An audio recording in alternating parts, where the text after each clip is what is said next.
In the 1980s, when names like Sugar Ray Leonard and Roberto Duran dominated the boxing world, a man from Puerto Rico stepped into the ring who was different. Hector Macho Camacho, the flashy, energetic, and talkative boxer, was more like a rock star with his colorful outfits and dancing footwork than a fighter in the ring. But behind that ever-present smile lay a story full of loneliness, chaos, and ultimately, tragedy. This is the story of the rise, peak, and fall of one of the most creative boxers in history.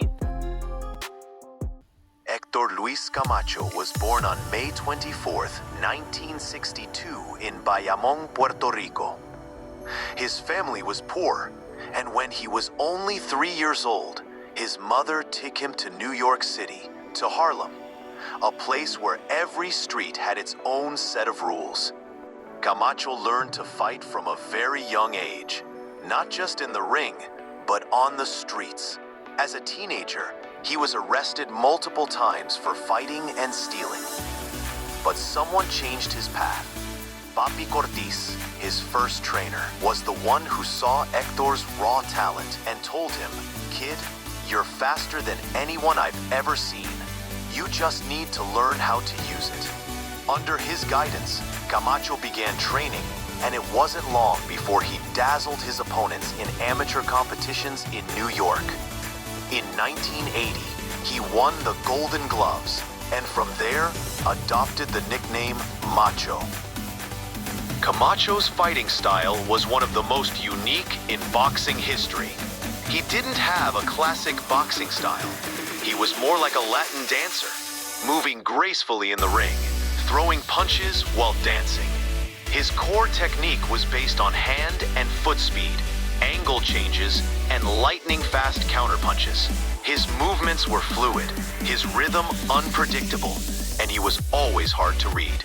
He was a master of slipping punches with upper body and footwork, constantly confusing his opponent. What was especially interesting was that, unlike most fighters, Camacho enjoyed every round. He wasn't in a rush to score a knockout. He wanted to entertain, to make the audience excited, and to enjoy the fight himself.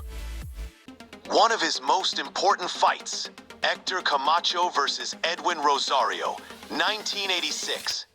This fight took place at Madison Square Garden. Two Puerto Ricans, but with two entirely different worlds. Rosario was known for his powerful punching, while Camacho was recognized for his speed and magical evasions. In the early rounds, Camacho dominated with his smooth footwork and quick punches. But in the fifth round, Rosario landed a heavy right hook that shook Camacho for a moment. From then on, the fight turned into a battle for survival. Instead of engaging in a direct exchange, Camacho returned to his style: move, punch, escape, dance. He ultimately won by decision, but many believe this fight was a turning point in his career, because after it, he was never the same bold and fearless Macho as before. Camacho became one of the undefeated stars of the boxing world in the 1980s and 1990s. He became a world champion in 3 different weight divisions: super featherweight, lightweight, light welterweight. Some of the fighters he defeated include Jose Luis Ramirez, Ray Mancini, and Sugar Ray Leonard.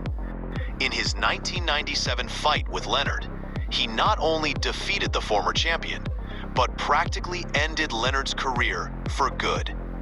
However, behind these successes, a dark shadow loomed over Camacho's life: addiction, a nightlife full of chaos, and family issues.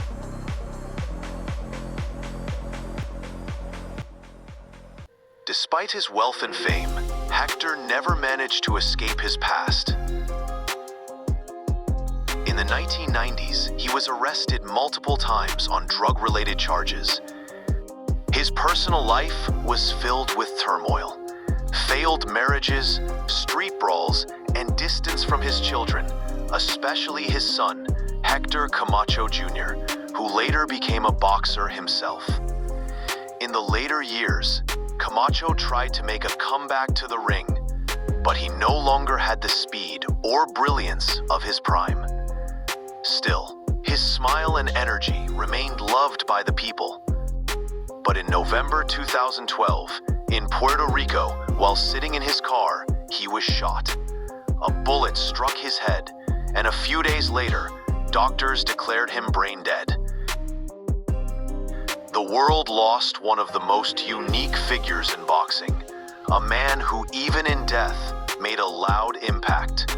His funeral was attended by thousands of fans, with the Puerto Rican flag draped over his coffin and the chants of people shouting, "Macho, Macho Man." If this story inspired you, give it a like and subscribe. Your support keeps us bringing more tales from the world of boxing and its champions. You're the true champions of this journey.